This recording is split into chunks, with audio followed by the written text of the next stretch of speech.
Cae la tarde y en un rincón de la ciudad, en un pequeño jardín, alguien cuenta una historia, reflexiona en voz baja o conversa, paseándose bajo los árboles. Es hora de volver a casa, bajar la velocidad y darle tiempo al tiempo. Christian Warnken nos abre la verja de su jardín para que respiremos aire puro y oxigenemos el espíritu. En Pauta, aquí comienza Desde el Jardín. Una presentación de Grupo Educar, construyendo el futuro de la educación técnico-profesional en Chile.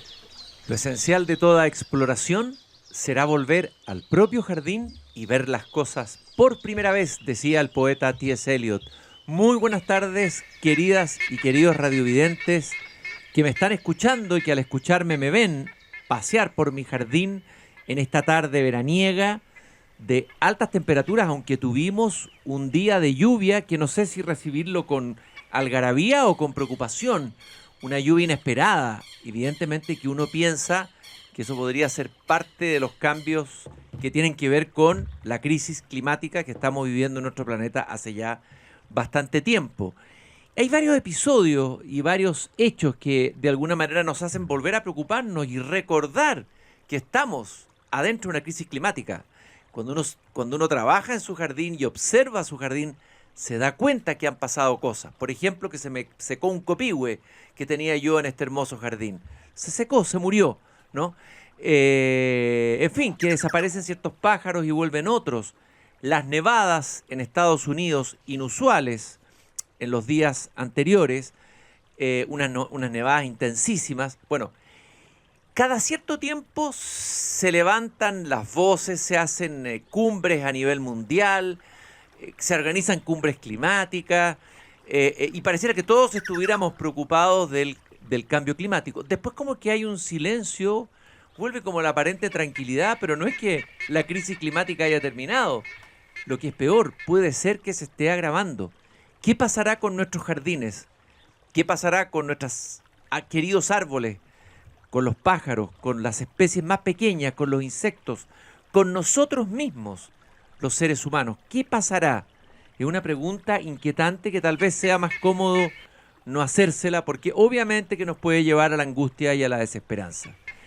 Y recibí un correo de un hombre que ha dedicado su vida a estudiar la Tierra, a estudiar también la crisis climática y que está preocupado, está angustiado. Publicó un artículo hace 2-3 meses que, según él, no tuvo ningún efecto y ninguna resonancia. Y yo acogí ese llamado. Como vivo en un pequeño jardín al fin del mundo, soy sensible a lo que pase en ese jardín grande que es nuestro planeta. Él es Niccolò Gligo Viel, se define a sí mismo o autodefine como chileno y croata. Nació en el año 1938 en la región de Magallanes y la Antártica. Es ingeniero agrónomo de la Universidad de Chile con 2 posgrados en Italia. En fin, tiene un currículum vastísimo. Fue académico de la Facultad de Agronomía por la Facultad de Gobierno de la Universidad de Chile. Director de las 7 versiones del informe País Estado del Medio Ambiente en Chile. Es autor de distintos libros, entre ellos La tragedia ambiental de América Latina y el Caribe en el 2020, América Latina y el Caribe, las últimas fronteras para la vida, 2025. Quiero agradecerte, Niccolò, que hayas venido a caminar conmigo en este pequeño jardín al fin del mundo para conversar de lo que te angustia y te preocupa. Muy buenas tardes, ¿cómo estás? Hola, buenas tardes. Muchas gracias por realmente recibir esta inquietud tan profunda que tenemos. Un grupo, yo digo un grupo porque somos cada vez menos los que nos estamos preocupando por el futuro. Gracias por la sensibilidad tuya en torno a este tema.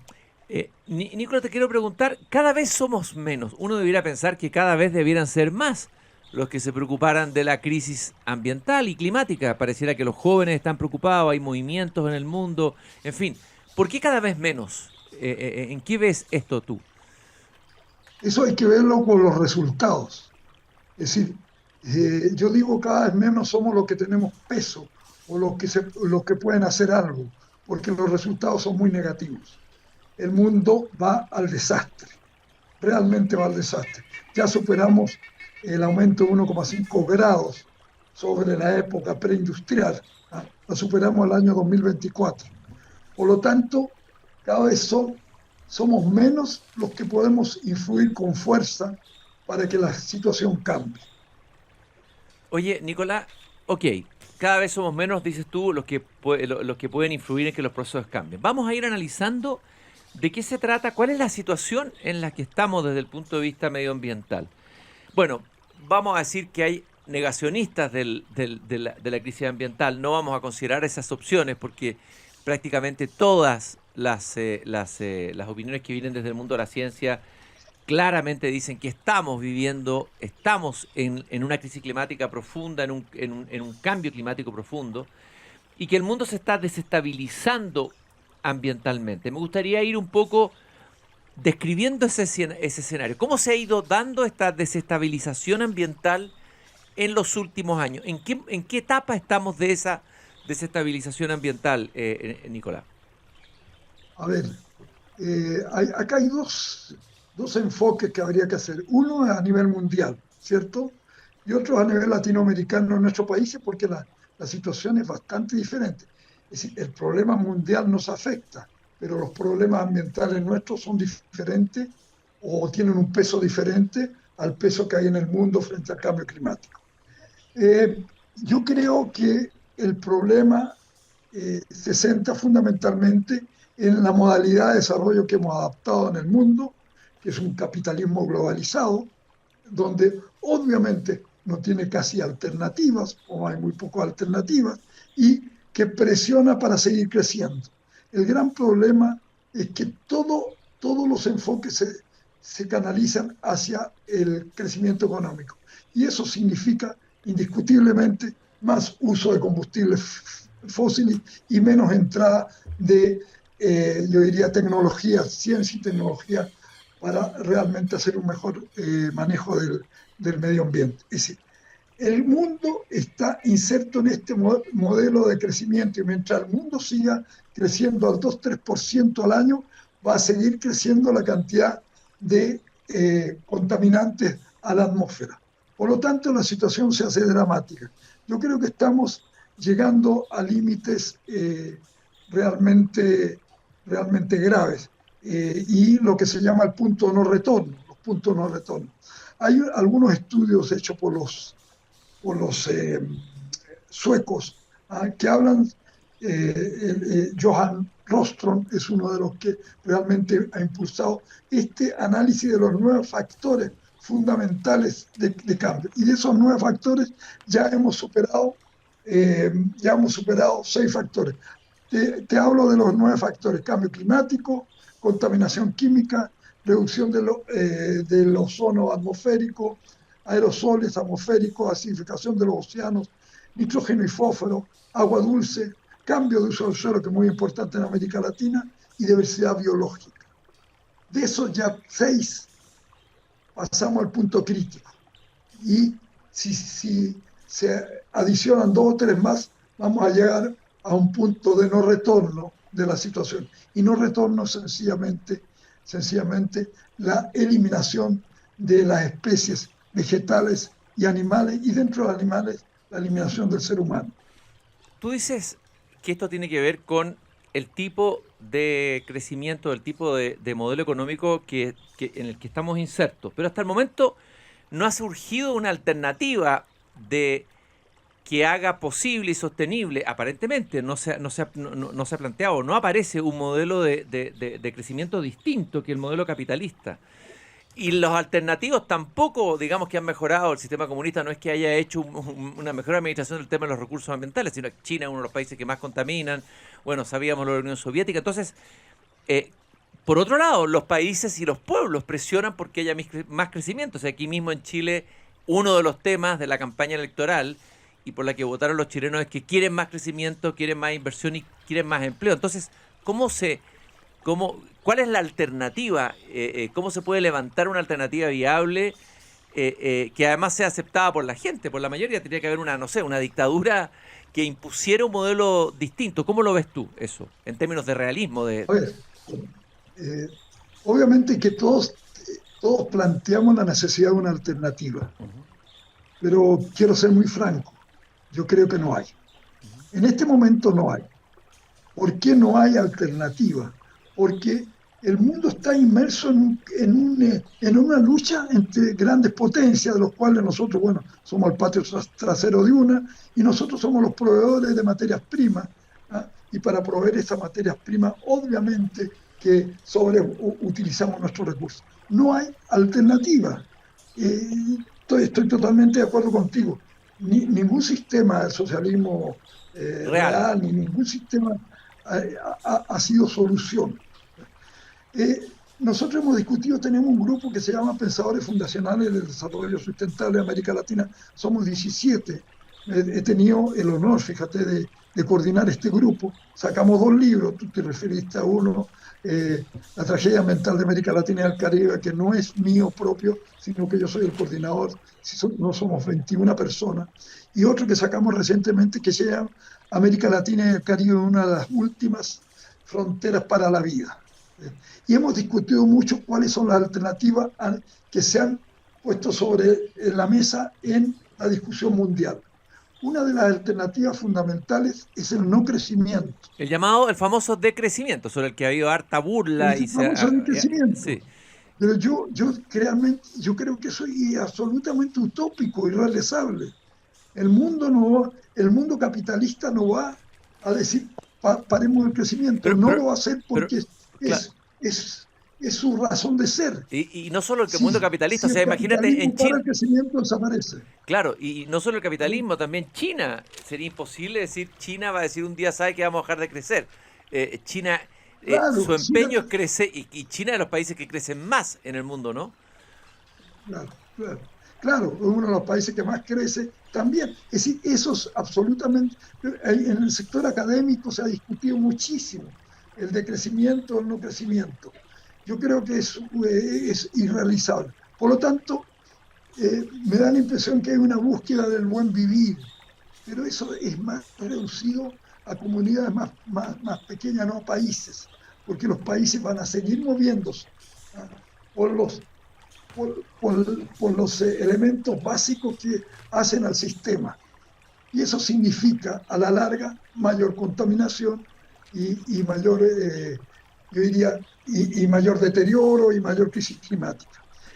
Han surgido algunos cientificistas y algunos tecnócratas, diría yo, que creen que la solución es por la técnica, exclusivamente por adelantos tecnológicos. La inteligencia artificial, etcétera, ¿no? Claro, pero el adelanto tecnológico, en primer lugar, se aplica para el aumento de la producción y la productividad. Ese es el motor que mueve el adelanto tecnológico. Y eso significa, mayor crecimiento significa mayor demanda por combustible. Y la mayor demanda por combustible se hace fundamentalmente por combustibles fósiles. Fíjate lo que ha pasado con el hidrógeno verde o el amoníaco. Lo que ha pasado está desapareciendo las grandes inversiones que se iban a hacer en mi tierra, en Magallanes. ¿Ves? Se están paralizando. ¿Por qué? Porque el precio del hidrógeno verde es 3-4 veces mayor que el precio de los combustibles fósiles. Por lo tanto, si tú no subsidias a un nivel muy alto, Alemania puede subsidiar, Australia puede subsidiar, Japón a lo mejor puede subsidiar, pero nada más. El resto del mundo no va a subsidiar. Van a desaparecer esos adelantos tecnológicos. Lo que quiero decir es que tecnologías sobran para hacer un mejor manejo del medio ambiente. Sobran. Pero el problema no es tecnológico. Y la gente que está mostrando muchos adelantos tecnológicos, ¿ves? Yo creo que realmente están fallando en el diagnóstico que explica la situación ambiental. Nicolás, el otro día estuvimos en China. Nicolás, perdón, te iba a hacer una pregunta. Nicolás. La siguiente. Ya, y se habla de crecimiento económico verde. Eso parece que suena muy bonito, pero ¿es verdad? ¿Es la alternativa a ese crecimiento económico verde? ¿Cuál es tu diagnóstico de esa forma de crecimiento que se ha planteado? Quiero ser claro. Con otro sistema podría ser verdad, pero no lo es. Uh-huh. Porque, mira, todo eso de verde, de economía circular, mira, es fundamentalmente marketing. fundamentalmente, no quiere decir que no existan tecnologías verdes, existen tecnologías verdes, pero el sistema no, no permite que avancen en forma necesaria. Es decir, yo creo que, a ver, la base es desacoplar el crecimiento económico del impacto ambiental.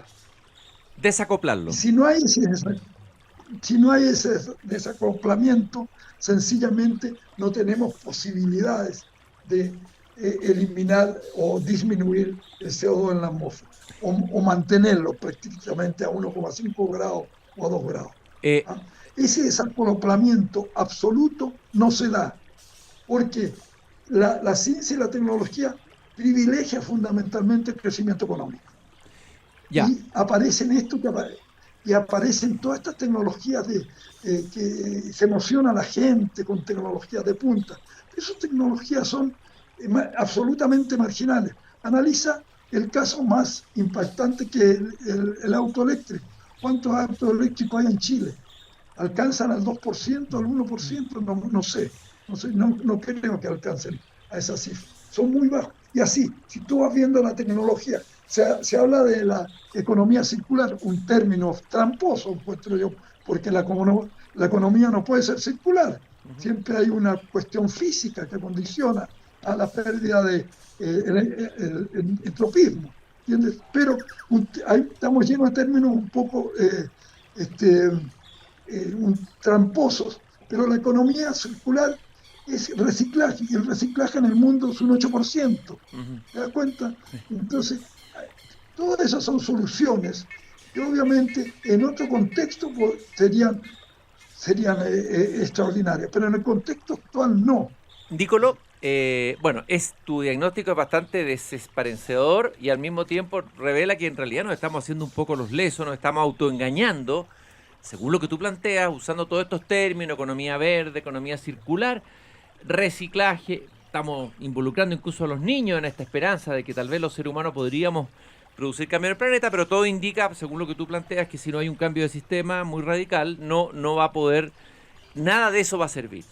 Quiero comentar algunos datos de el texto que tú me enviaste, la disyuntiva ambiental de la humanidad, antes o después de las catástrofes, lleva ese título. Que es bien significativo. El tema de las migraciones, quizás por aquí podamos entender un poco más y sensibilizar más, ya que la gente está muy sensible al tema de la inmigración o las migraciones, de las migraciones y los desplazamientos internos. Entiendo que entre el 2008 y el 2024 más de 300 millones de desplazados o desplazamientos se han producido en el planeta. ¿Y qué está indicando esto en relación al tema del cambio climático? Está claro, el cambio climático está realmente influyendo en forma notoria, pero no influye, la gente cree que influye porque hay algunas islas por ahí que subió el nivel del mar y fueron invadidas. No, está influyendo en toda la productividad agrícola, en toda la productividad agrícola en el mundo. Y eso es muy grave porque está disecando terreno, está sobre humedeciendo otros terrenos. Entonces, eso ese es el factor fundamental de los desplazamientos. La gente no tiene realmente con qué subsistir.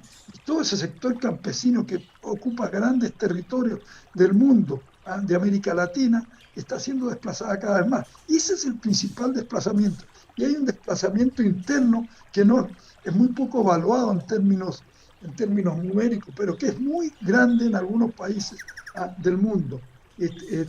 Desplazamiento interno debido fundamentalmente eh, al cambio climático y un desplazamiento fronterizo entre fronteras de países que se van. Hay que analizar que en muchos países las fronteras son artificiales y los grupos étnicos son más importantes, ¿no? Y eso significa irse de un lado para otro. Yo creo que realmente ese es uno de los factores, como tú has señalado, gravísimo, que se va a ir cada día más agudizando. Bueno, y eso, evidentemente que esos desplazamientos, esa desesperación en búsqueda de lugares donde vivir, en busca de agua, el escenario que se prevé para adelante son guerras civiles, la famosa guerra del agua, que parecía una fantasía, pero que parece que estamos cerca de aquello y que puede que ya en algunos lugares hasta Muy se esté ya peleando por conseguir esa agua. Tú hablas también en tu artículo, en tu texto, que de alguna manera hemos sobrepasado los límites planetarios. Es un concepto de Johannes Rockström que propuso ese concepto de límites planetarios. ¿Cuáles son esos límites planetarios y por qué los hemos sobrepasado? A ver, Rockström y el equipo sueco determinó algunos límites planetarios y en cada uno dijo lo más interesante de todo este estudio es que la modificación de los niveles, de pasar de un nivel normal a un nivel crítico, se ha hecho en 5 o 6 años nada más. Es decir, es lo más impactante y lo más dramático. El principal es el límite, el cambio climático. Se planteó que teníamos que mantener a 1,5 hasta 2 grados, ya pasamos el límite del 1,5. Se dice que este año vamos a tener el 1,6% de aumento. El otro es la contaminación química, que sigue siendo grande. La reducción del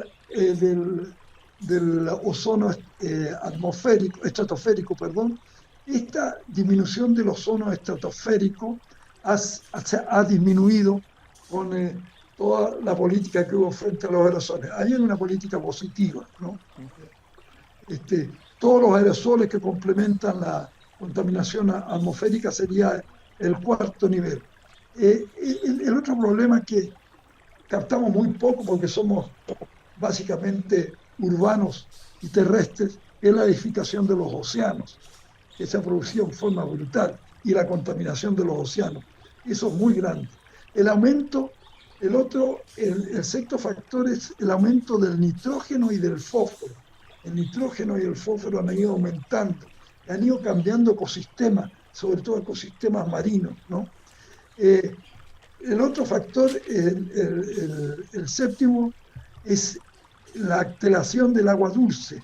El agua dulce realmente está cada día más contaminada, cada día tiene más fósforo, más nitrógeno, cada día más tiene más fertilizante, lo que produce eutroficación, producen algas, ahogan los peces por la falta de oxígeno, etc.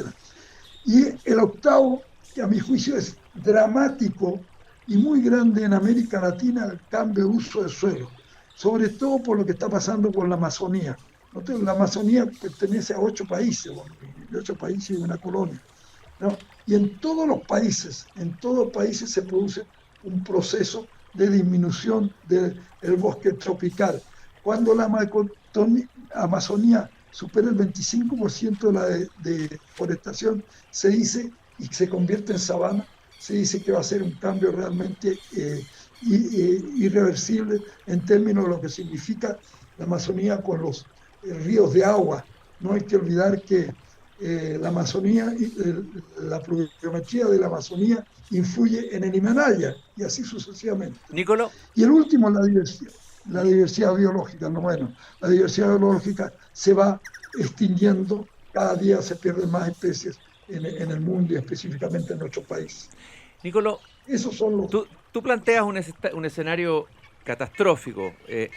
Uno podría ir mirando cuáles son los escenarios futuros, pero tal como sigue esto, según tu diagnóstico y el de varias otras personas y científicos en el mundo, es que vamos en 20 o 30 años más, el calentamiento global provocaría cambios ya irreversibles, o sea, estaríamos en un escenario irreversible. Estamos hablando de 20 a 30 años más, es decir, no quiero caer en catastrofismo yo, pues estoy preguntando a ti porque estoy alarmado por lo que tú me estás diciendo. Pensemos en nuestros hijos míos que tienen hoy día, no sé, 15 años, van a tener 35 años cuando vivan ese escenario que lo ha pensado la ciencia ficción, ha aparecido en obras literarias, en poemas proféticos, etcétera, pero que nos parece muy lejano, pero sin embargo está ahí, en la vida de nuestros propios hijos ocurriría ese cambio irreversible, Nicolò. Hay que ser muy responsable en esta afirmación. ¿Cuánta certeza tienes de eso? ¿Cuál es la discusión que hay sobre eso? Me gustaría escucharte.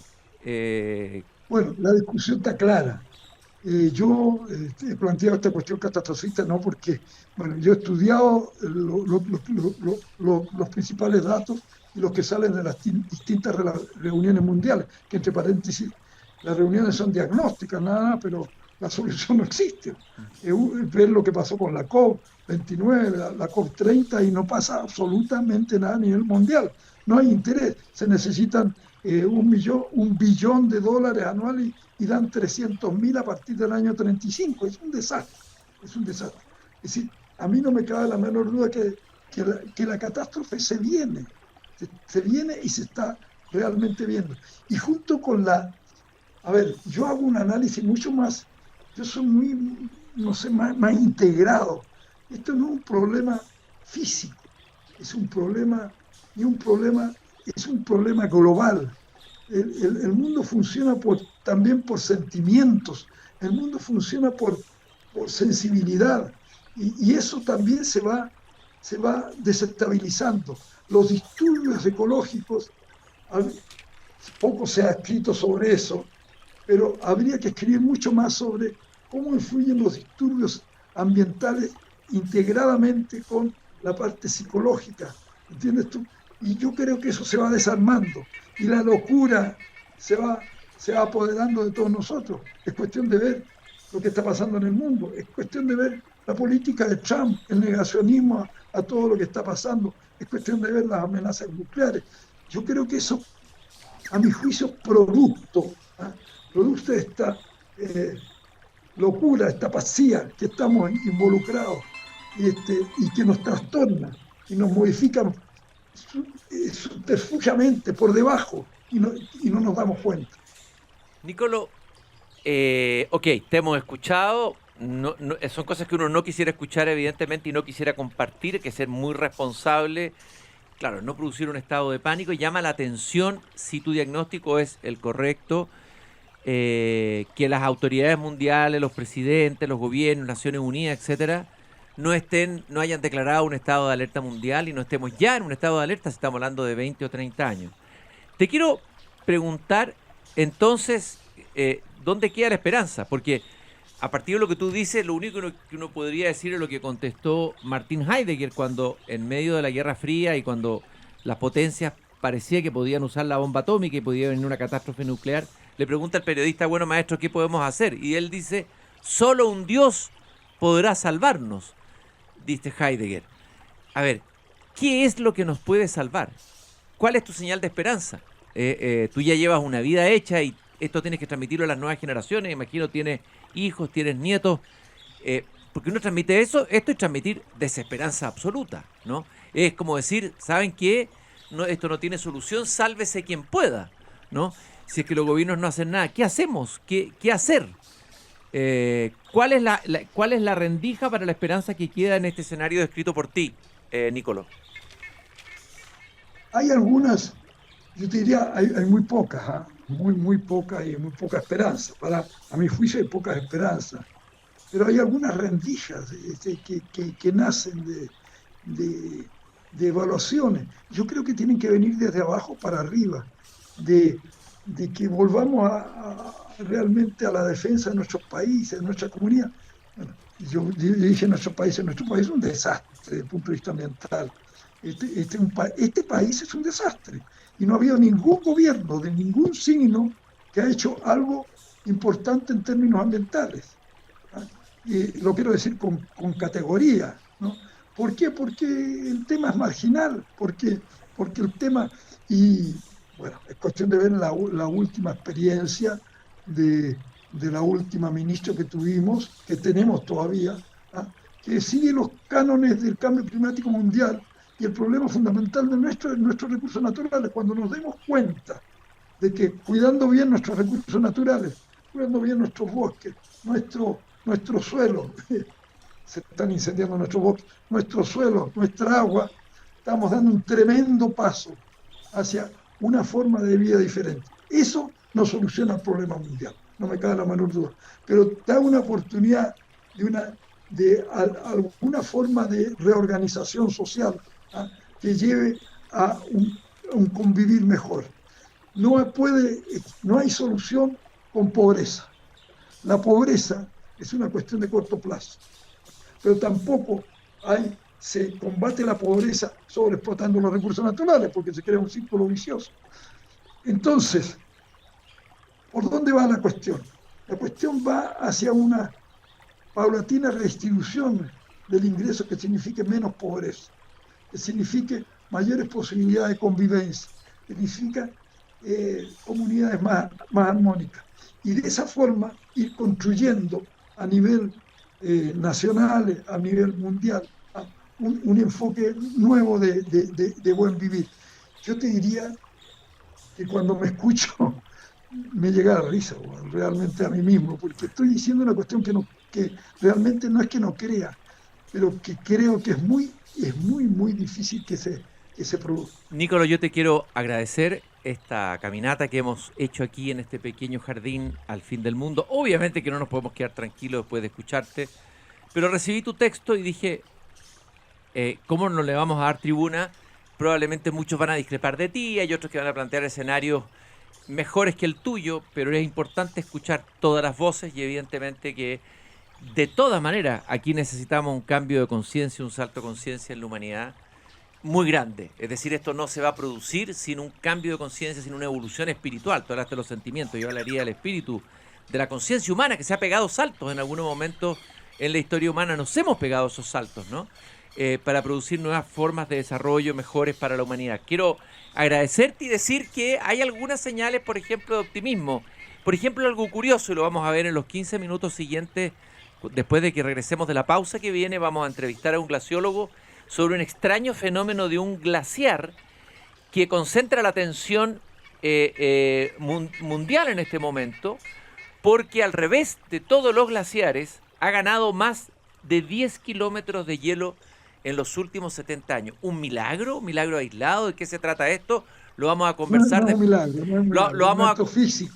lo vamos a conversar después de esta pausa. Nicolás, un gusto haber conversado contigo. Te mando un gran abrazo.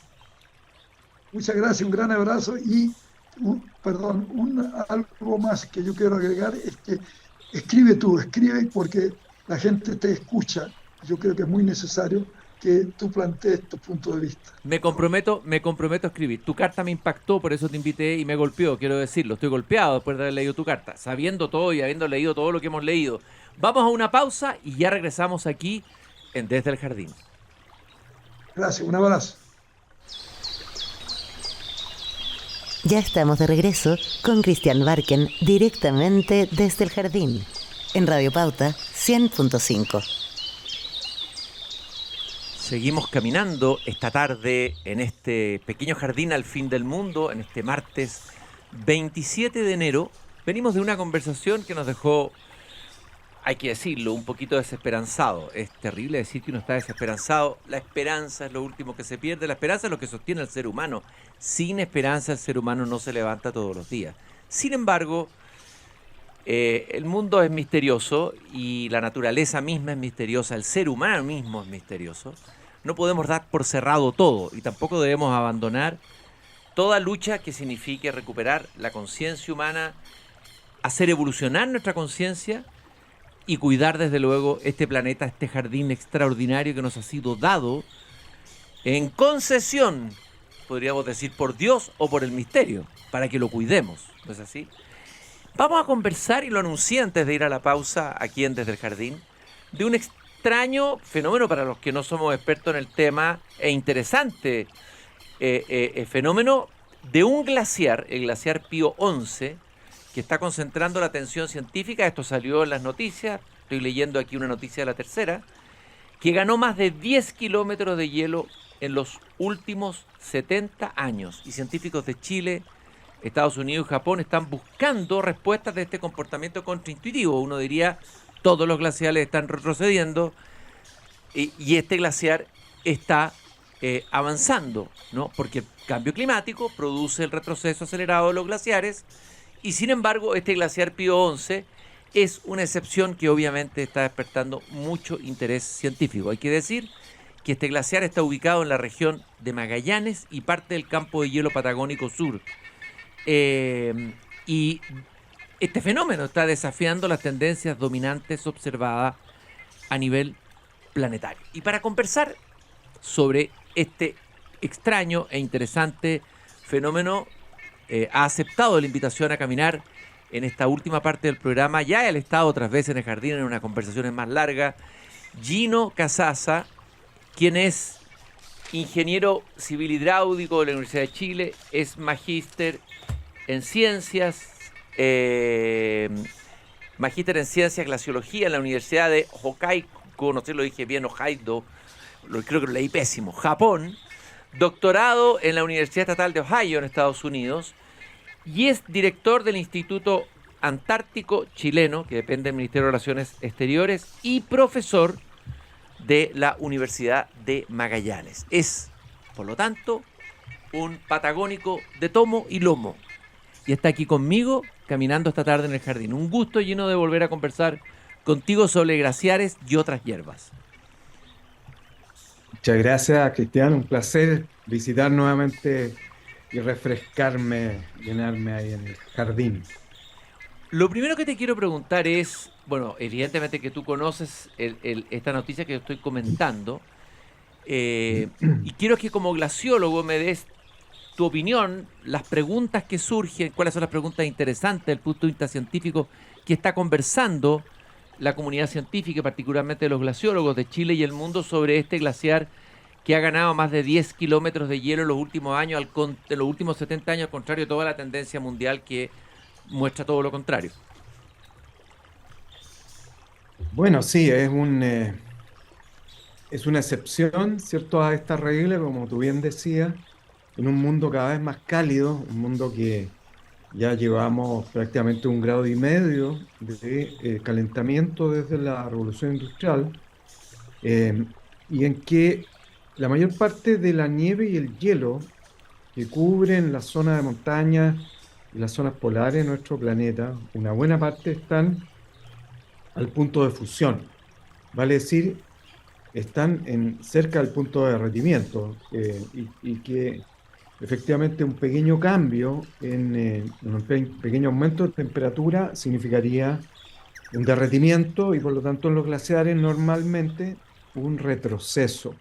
Y este glaciar Pío 11, que es el más grande, el mayor glaciar en área y en volumen de todo Sudamérica, de todos los Andes, tiene alrededor de 1.300 kilómetros cuadrados en área, probablemente más de 1 kilómetro de espesor. No conocemos bien esa cifra, pero de todas maneras mucho más de 500 metros de espesor de hielo.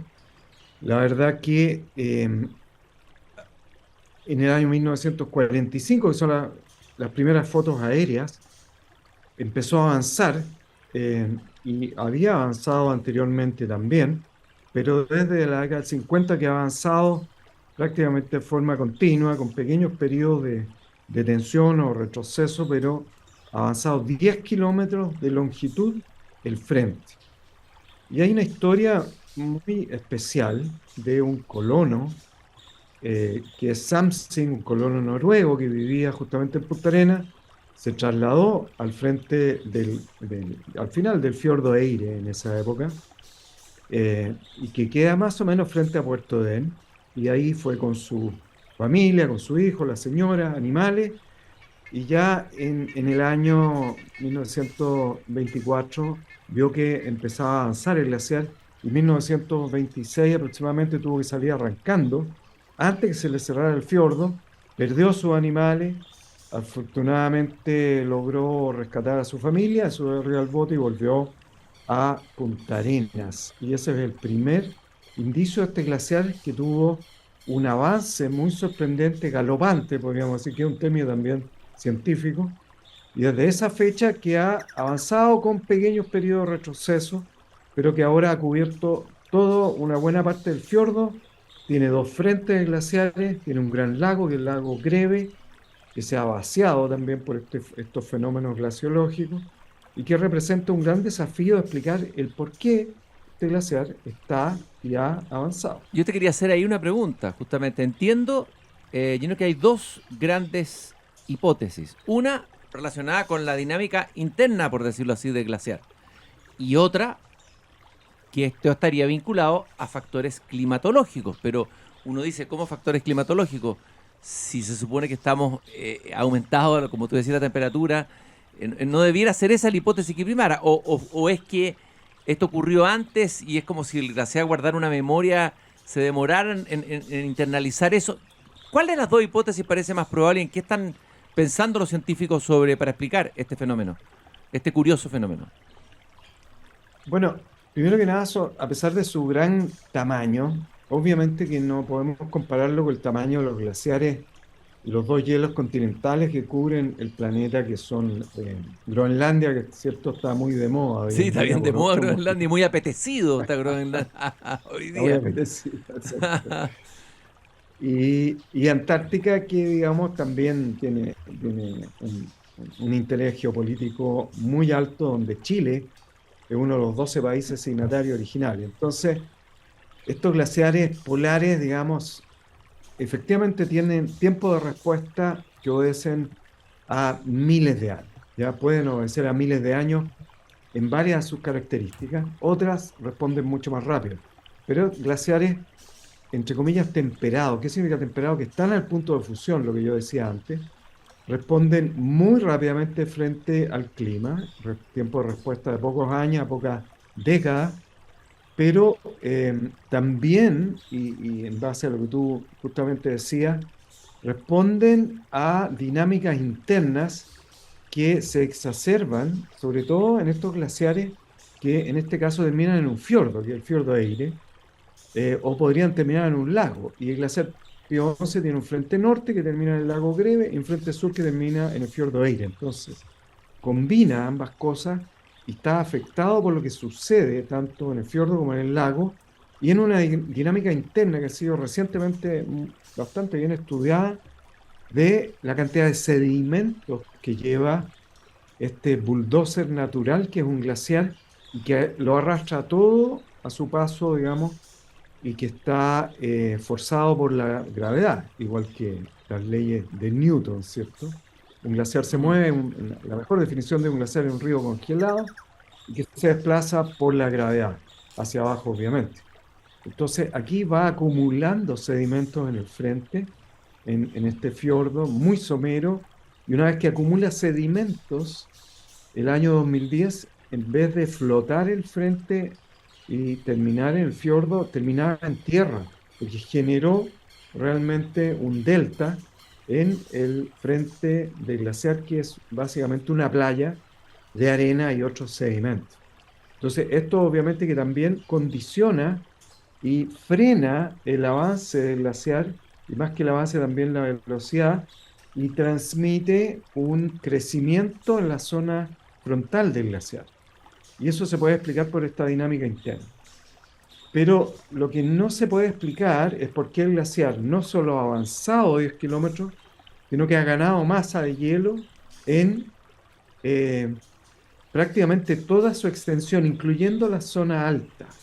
Y ahí vienen un par de hipótesis en que una le resultó muy atractiva a un productor de televisión de un documental italiano, y ¿Ya? fuimos con un colega Andrés Rivera, hace ya muchos años, actores de documental por un breve periodo, y ahí la verdad que le encantó esta hipótesis a Brando Quilici, en el sentido que hay un volcán en la cabecera del glaciar, que es el volcán Lautaro. Hay muy pocos volcanes en la Patagonia y sobre todo al sur del Golfo de Pena, donde ya termina la placa de Nazca, ¿cierto? Que subducta en la placa sudamericana y comienza la placa, el sector norte de la placa antártica, que tiene un movimiento mucho menor y por lo tanto mucho menos sismicidad tectónica y mucho menos volcanismo. Y este volcán que está activo tiene actividad fumarólica. Hubo un piloto en la década del 60 de LAN Chile que lo fotografió en la fumarola y hasta el día de hoy tiene actividad fumarólica. La verdad que podría generar un derretimiento glaciar bajo el hielo que aceleraría el hielo y podría incluso explicar en parte, digamos, este crecimiento. Oye, Gino, ¿y entonces cuándo vamos a ver la respuesta? Me imagino que los científicos están en qué va esa investigación. ¿Cuándo vamos a saber la respuesta? ¿Cuál es la firme de por qué este glaciar avanza y no retrocede? Bueno, el avance, digamos, local, y local estamos hablando de los últimos 5 kilómetros del frente, o 10 kilómetros si quieres, pero la zona baja, o lo que se llama zona de ablación, se puede explicar por este delta que Sí, genera el glaciar, avance y retroceso, pero, repito, no el crecimiento que ha tenido en la eso, zona alta, de a eso. dónde es como Job, ¿cierto? En la Biblia, en el Antiguo Testamento, ¿de dónde viene el hielo? Claro, Decía Job.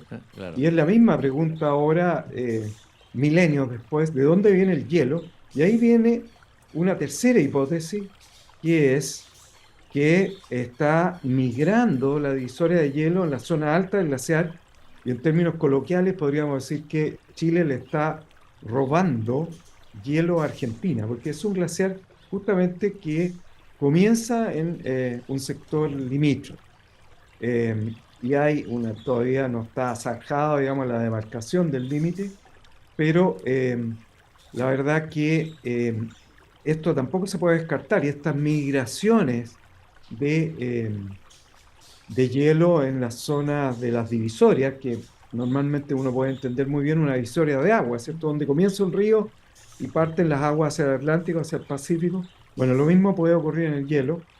Entonces ahí tenemos otra potencial explicación, y que está probablemente relacionada con el clima. Y aquí ocurre algo en que en esta zona se produce el récord de precipitación en Chile medido 7 metros, 7.000 milímetros en la isla Guarelo, en que donde hay una actividad ahí minera, digamos, histórica de la compañía Acero Pacífico, donde hay caliza, que es un insumo, ¿cierto?, para la industria del cemento, y también relacionado con el acero. La verdad que llueve tanto ahí, que hay muchísima nieve en la zona alta que permite el desarrollo de estos grandes glaciares, y eso podría cambiar un patrón de precipitación. No estamos hablando de la temperatura, que hay un aumento, sino que la precipitación también hay indicios, pero no hay datos duros, que podría aumentar. ¿Por qué lo digo? Porque han aumentado los vientos. Hay cierta evidencia que han aumentado los vientos, que son los vientos, las corrientes del oeste.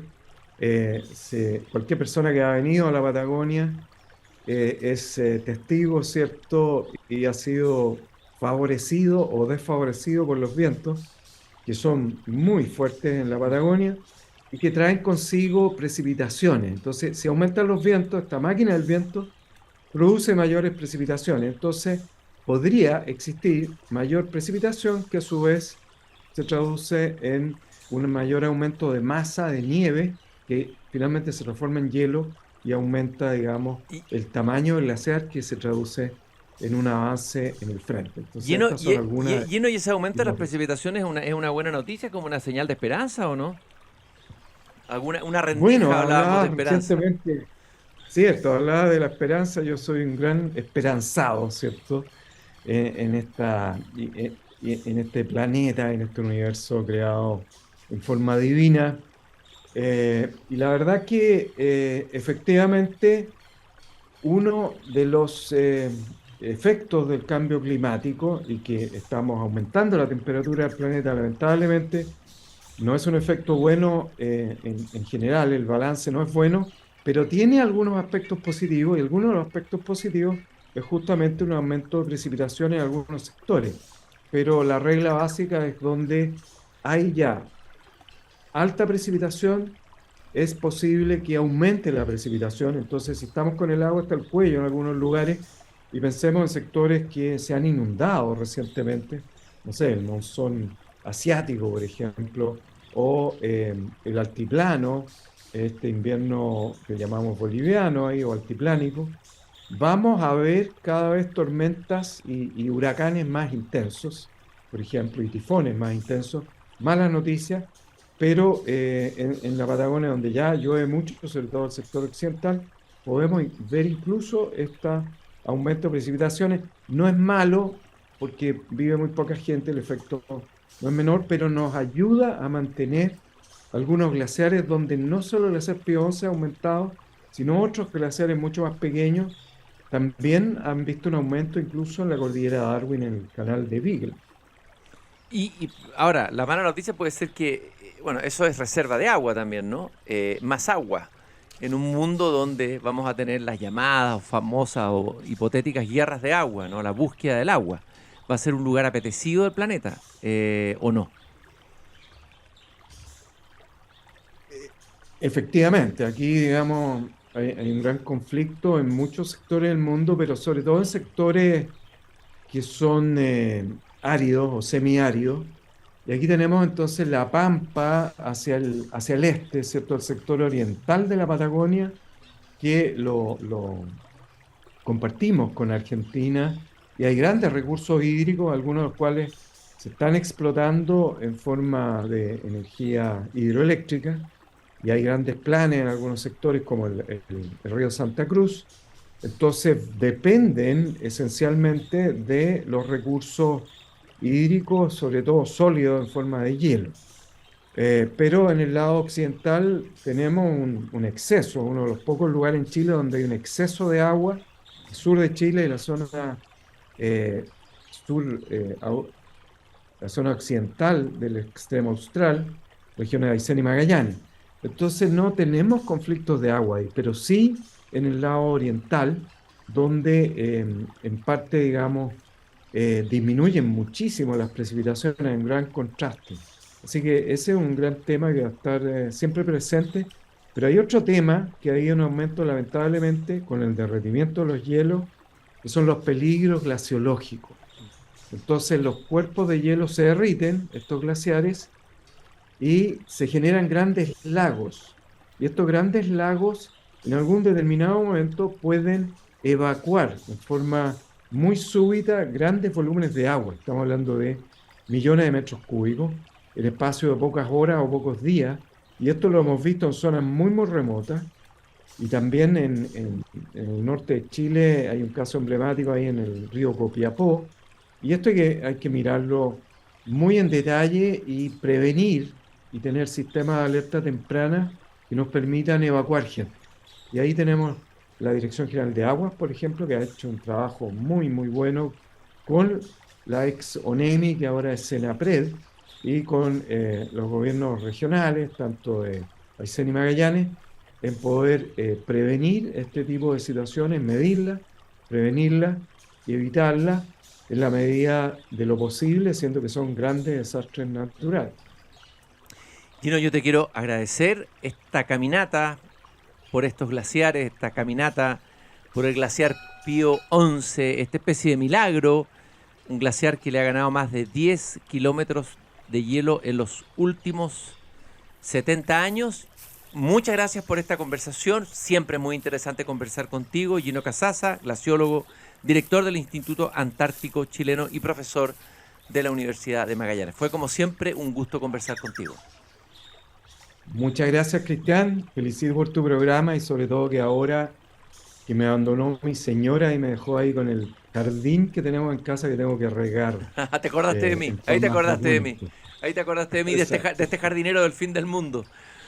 Exacto.